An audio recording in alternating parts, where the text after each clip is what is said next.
Ladies and gentlemen, welcome to the Juggamammoth strategy. Oh yeah. Now, this strategy yet again is showing you how I did it because I thought it was so successful in random battle number 3. I thought, what the fuck, let's do it again.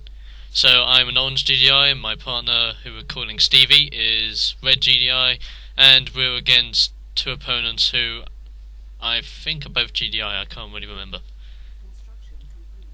And I got a big announcement for you guys. Sadly, this is my last Tiberium Wars strategy. But do not worry, this might be my last Tiberium Wars strategy, but my next strategy will be the beginning of the Cain's Wrath strategies. So you're going to be real pleased with them, and that's something to look forward to. Anyway, this is how I started off. Made a queen first and put 2 power plants on the waiting list. Then after those 2 power plants were done, put a barracks and a refinery on the waiting list. And when the barracks is sorted, make sure that the garrison point was in the centre of the map and send out 5 rifleman squads, 5 missile squads and 4 engineers. Why the 4 engineers? Because I was capturing the 4 turrets that were in the centre of the map.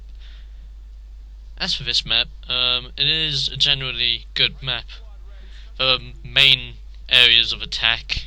There's also a secret way of attacking your enemy, which I will be showing in this video because I used snipers to sneak behind the enemy lines, and I'm not going to spoil anything for you, I'm just going to leave that until later. Anyway, now I've got my 2 refineries in my main tip spot. Units are still being made out. Got my command post. Now, one thing I always say about strategies, whether they're online or offline, you have always got to make sure that you've got plenty of power. Even if it's just a tank rush or something like that, you still need plenty of power. Because you never know if your opponent has beaten your main strike force and you're thinking, oh no, I need more time to make more units, then you need an iron hard defense and plenty of power in order to back up your defensive attack. Well, that's my fault anyway.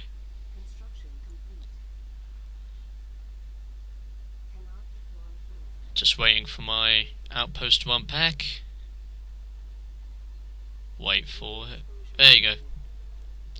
And as soon as the outpost is unpacked, put 2 watchtowers at the north, 2 watchtowers at the east, and 2 watchtowers at the west. This ensures that the centre is completely defended from all sides while you're building up your main base. If they decide to take the 4 turrets, then no probs. Also, as you saw, one of my engineers captured the turret on this southwest, and another engineer is going to capture one on the northwest, as my partner captured the 2 on the northeast and the southeast. So while he has those 2, I have the other 2, and it works pretty damn well. Now we've got my tech center, make rail guns for the mammoth tanks, and make a space uplink, because I will be showing you a good use of support powers in this match as well.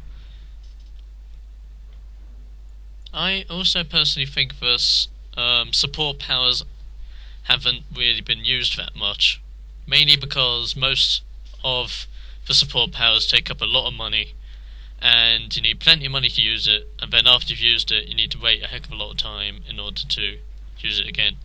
It's worth the wait though. So I'll be showing you that, a little sneaky move you can do with support powers later on. But always make sure as soon as you got your tech center up, you upgrade all or most of your power plants with extra power. And by this time I've got 2 war factories. Now that I've got my war factories, I'm going to send my soldiers back to my main base and start making off juggernaughts. And what I did in this map was because I captured the centre, I sent my Juggernauts to the centre so that they would back up my base defences just in case they were going to do a massive initial attack. But they didn't really do a massive attack in the centre.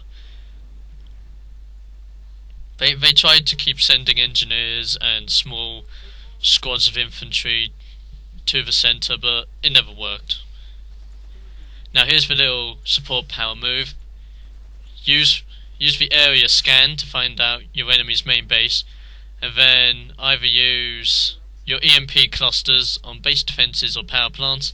I always prefer to use it on power plants because 1, it takes them down, and 2, because it's an EMP cluster, it also damages them. And if you put it in between 2 of them, there's a likely chance for you to destroy 1 or both of them.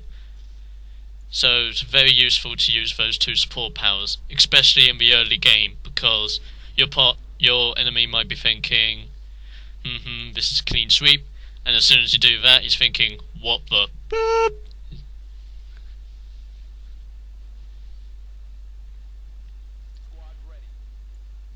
And here we go, my partner's being attacked in a building there, and my base defense is really working out.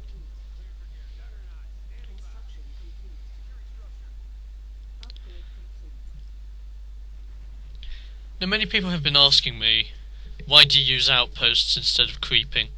Well, I do like the idea of creeping. For creeping is a very unique skill and many people do use it. I personally think that it takes too much time to creep. And also a little bit too much money. So I send out an outpost normally. I know an outpost takes ages to set up, but it is worth it if you wait that little bit more time, just so that you have a fully iron hard post. The good thing is as well, if you put an outpost and then a power plant or a refinery or whatever, you'll be able to destroy the outpost but keep the buildings that are around there, so you'll still be able to build stuff. And I'll be showing that in one of my first Cain Draft strategies as well, because I think it's a good thing to show you guys. And what I did here, I captured that building there, which just got emptied by grenadiers, damn them, and made an engineer. The engineer is now going to capture that tip spike to help my economy. My juggernauts are being made out, and got a refinery at that next tiberium spot. And I did a stupid move here. I knew the grenadiers were still there, so I occupy the building once again, and they clear it out once again. That was very stupid that time, very, very stupid. So those grenadiers went veteran, but they weren't that good, because my units killed them. So I occupied that building afterwards, and my engineer is slowly but surely going towards that tiberium spike. The juggernaut's going up. I've got 4 up in the middle at the moment. And now I'm going to start making the sonic emitters. Now, if you're making a 9 hard defense with GDI, it depends on this map especially. If you capture the middle like I've done, and you've done what I've done for the positioning of the base defences, well, I'll continue it in part 2.